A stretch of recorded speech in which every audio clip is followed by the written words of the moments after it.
Hey guys, I'm Karina Connor with Space Coast Daily, right here in our Space Coast Daily studios in Cocoa.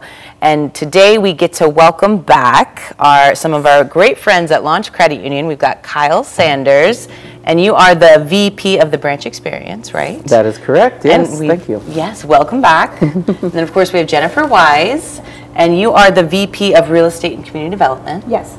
And today we get to meet also, hello, Miss Karen Tooley Curry, That's and right. you are the Executive Director for Tooley Community Development Group. Correct.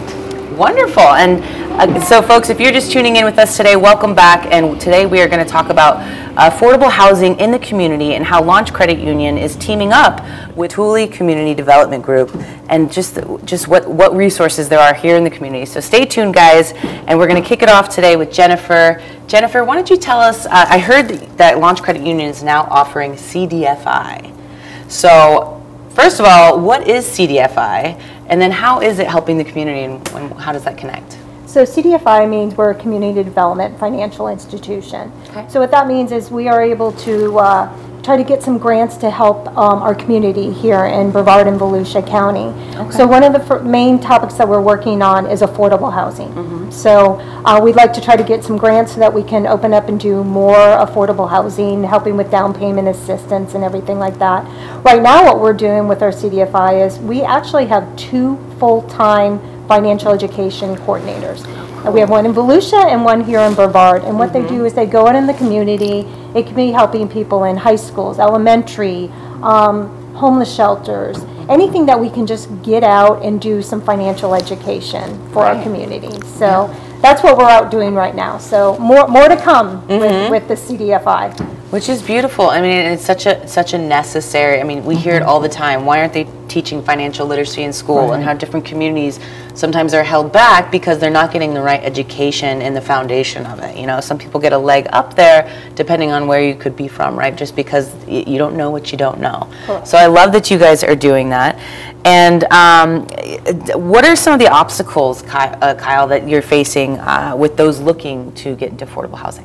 Yeah, there's a lot going on right now in affordable housing that are challenges. One is the cost of insurance has gone up so high, so that's made it more difficult for people to get into home ownership or really maintain home ownership. That also has driven up the prices of rentals. Interest rates are much higher than they are today than they were several years ago. And there's just a lot of factors out there that are preventing people from either owning a home or really struggling with renting a home.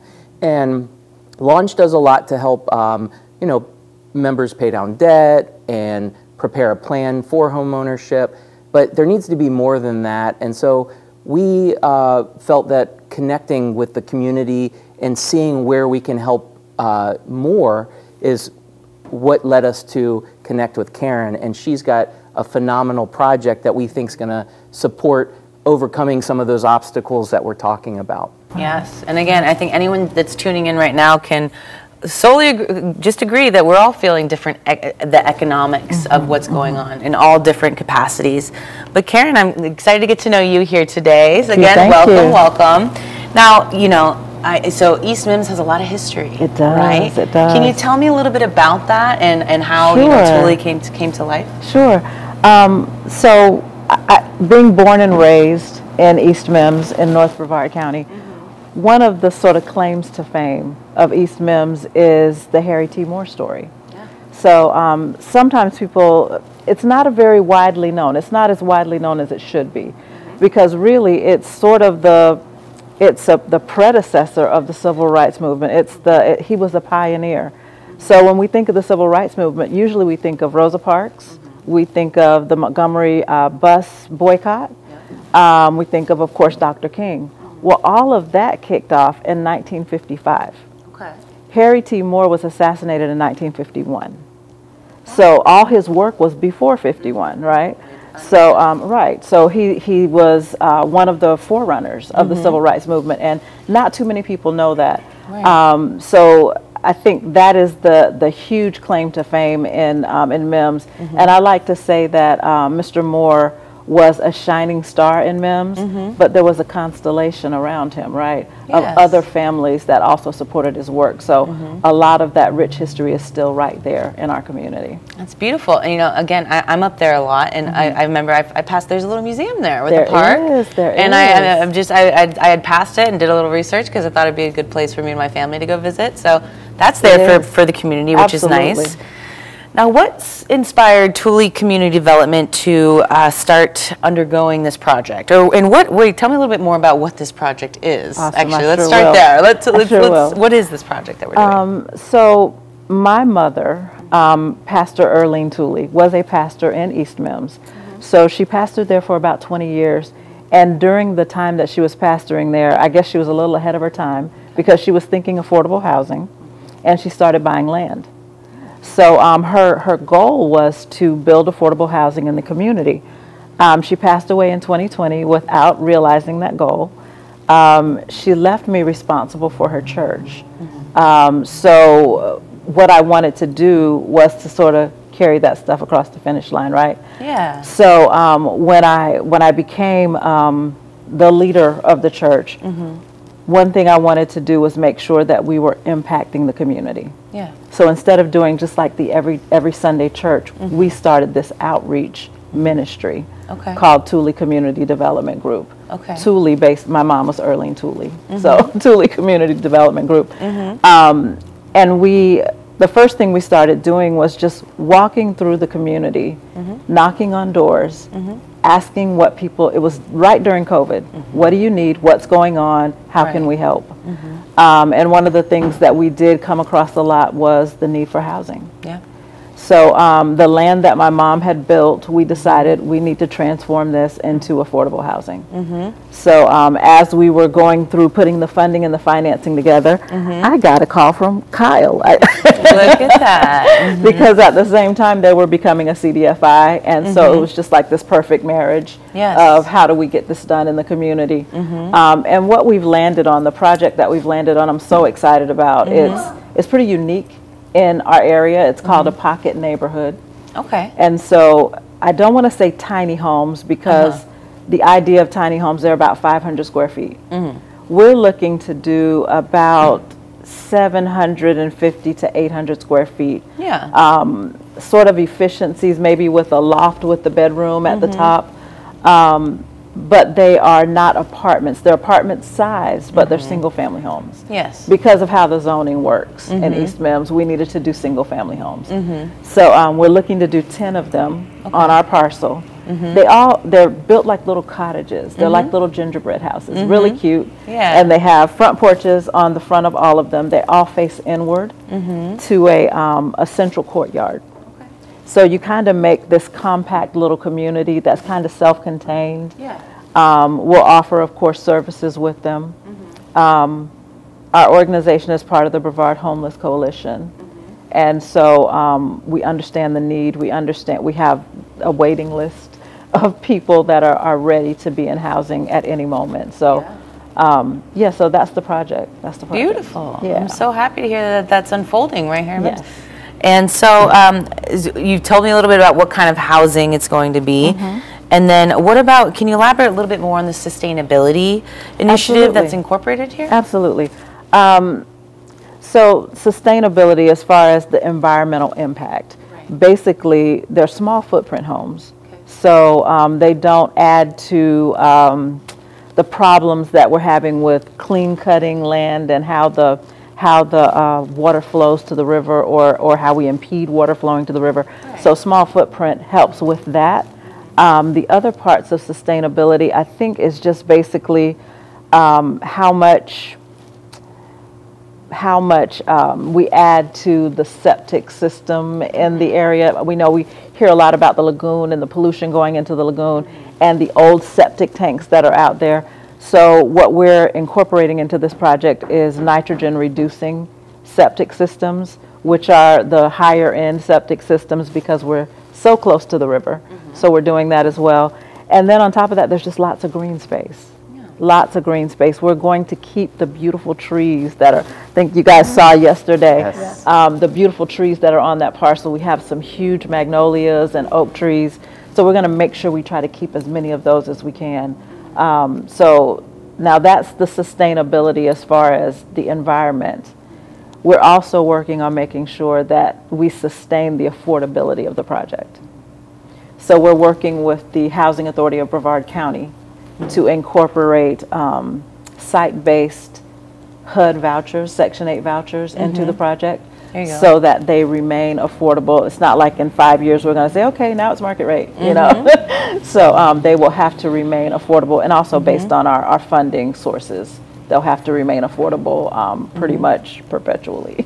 Yeah. Yeah. Well, good for you, again, for carrying this across the finish line. Absolutely. And then making sure, too, that longevity-wise, it stays exactly as, you know, it's been meant to be, because, you know, as things change. Now, we've talked a little bit about some of these. Is there any other economic benefits that you could see that that Tooley Oaks is going to be bringing to the community of MIMS? Absolutely. I think that definitely in partnering with Launch, bringing in that financial literacy. I will say that I've been in housing for a while, and working in public housing, fair housing, and now affordable housing and homelessness services. And so one thing that I've realized is there needs to be a continuum of services. You can't just take someone who's currently experiencing homelessness and say, okay, we're going to do home ownership now. You know, there has to be steps along the way, and along with those steps, there has to be financial education. There has to be all kinds of education to help people be prepared to sustain their self-sufficiency, right? Exactly. At the right rate, like you said. You know, absolutely. Because you can only learn at the rate where you are. Right. And now, next step.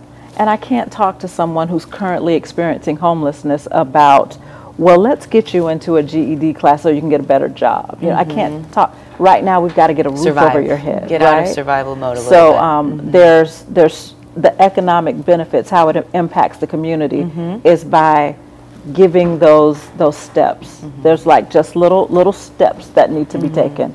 The first one is rental. You know, you can take someone from a homeless situation into a shelter and then to a rental. There we go. And then we can work on everything that you need in order to get a mortgage and get into home ownership.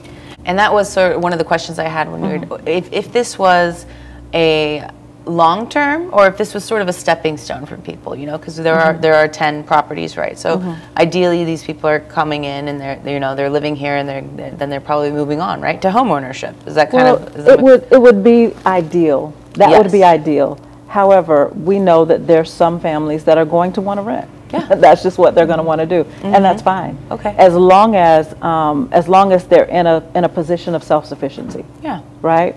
So there may be some families that stay there, but our hope for them is that they would go forward into home ownership. Yeah. Lovely. Now, you mentioned when your ministries were first kind of starting to feel the needs for from the community, you guys were going door to door. Is there anything else is there any other role that the community played when it came to being feedback and building this project? Absolutely. We one of the first things we did also when we were establishing the organization is looked back at county data. So the county goes out and does surveys and does sort of focus groups with the community. I'm not sure, I think it's like every 3 or 5 years, something like that. But we pulled all that information and just looked back to see what have people been saying, what are the trends, what have they been like asking for years that we can help get again across the finish line, right? Yeah. So we just started looking at all that data first. We did have a couple of community meetings. We did our own survey, and we did the door-to-door surveys that we did. So we got a lot of input. We haven't had like design charrettes or anything like that so far. We're just not at that point in the process, but we will have. So as we all know, it does take a village, right? So are there any other partnerships to speak of that have helped bring this project to fruition for you? Absolutely. We could not have done this on our own. Just the amount of financial knowledge that it takes to put something like this together. There's something that I'm learning now called a capital stack. I've learned sources and uses and different kinds of terminology and budgets and what it takes to actually make something like this feasible. So the Housing Authority of Brevard County has been a very strong partner with us getting this thing even conceptualized, right? So there's a consultant that we work with, which is Todd Zimmerman from GSA Consulting. He's been a godsend. And then there's also the Florida Housing Coalition. They provide technical assistance. The Florida Community Loan Fund. So there's just all these entities that are very aware of the need for affordable housing in the community and will come alongside folks who have the land and have the desire to do it. So we've been pulling on all of them. This is great, yeah. And I know there's more projects budding up all around the community, which is great. Yes. So what's next? Tell me what's next. What are some of the next steps for your project, and when can the community expect to see progress here? I'm sure there's progress all the time, but it's so interesting because the progress that happens first is it's like a seed. It's underground, and it takes a while to actually push up where somebody can see it. Right. So this has been a few years of work, and like I was just telling Kyle and Jennifer, the building that's standing on the property is still there. And it's like, it's mocking me, I just want to see that building come down. But what we can expect next is that, first of all, this is a proof of concept. This first 10 is, yes, it works, yes, we can do it, yes, it's feasible. And then it's a prototype to be duplicated wherever else we can get land. Fantastic. If it works well, we're going to keep doing it. Yeah. Definitely. So. Well, I love to hear it. I'm so glad you've been able to team up with Launch Credit Union here, and we're very familiar with them in the studios here. And then I also just want to, anyone else that's watching here, can Jennifer or Kyle, can you tell us a little bit more about how they can get in touch if someone is looking for affordable housing, and for you as well? I want you guys to go down the line if someone's interested in getting on this list, if someone's interested in getting access to grants, because I love that you guys brought up grants and things, because I think that's a lot of information that people just don't even realize is a resource for them. And that's money that does not have to be paid back, which is nice, for the person that needs it, right? They can always go to our website where they can get the information of our home loan specialist team. Give us a call. We will walk through any program that we have available. We have a lot of other assistance as far as, helping with the USAID We Match program to also help for down payments. So there's lots of things that we can. So the first step would just be give us a call. Right. Talk to one of us so that we can see, are you ready now? Or are you ready maybe down the line 12 months, 18 months, but let's just get started together and help them, whether it be, for down payment assistance, helping with maybe correcting their credit, anything like that. It's better to just start right away so that we know. Exactly. And just again, that's one of the things I love about you guys and your whole team at all the different branches.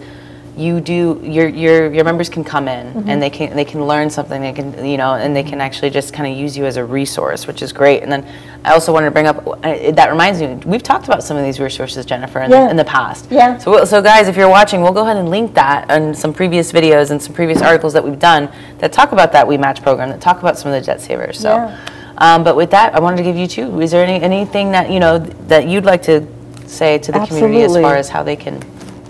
If there's a family that's experiencing homelessness, we have case managers that we have street outreach case managers that will come to them and actually do an intake, and we work with them to find housing, and then for a year after that with just case management services to make sure that the family's okay. So that's really important. If anybody's experiencing homelessness, you can reach us at info@tooleycdg.org. Yeah, and we'll definitely be sure to link that. Okay. Wonderful. Awesome. And thanks again for joining me in the studio today. No problem. Thank you. Launch team, Kyle, is there anything you want to add here? I don't think I have anything else to say that they haven't already brought up. I just would like to say to all the listeners out there that everybody's at a different point in their journey. Yes. And so no matter where you're at, it's always good to get help or maybe support or get advice. And Launch is here. You can go visit our website at LaunchCU. You can come in and visit us at any of the branches. You can call us, and we will help at any point in that journey. And we just are out there to support the community and help wherever we can help. And we're so excited about going along with Karen in this journey, because we feel like there's a lot of need, and we're hoping that we can help fill some of that need. Thanks again, guys. Thank you. Until next time, I appreciate you guys for being here and for everything that you're doing for the community. And stay tuned to Space Coast Daily for everything going on here in the community and with these fine folks here.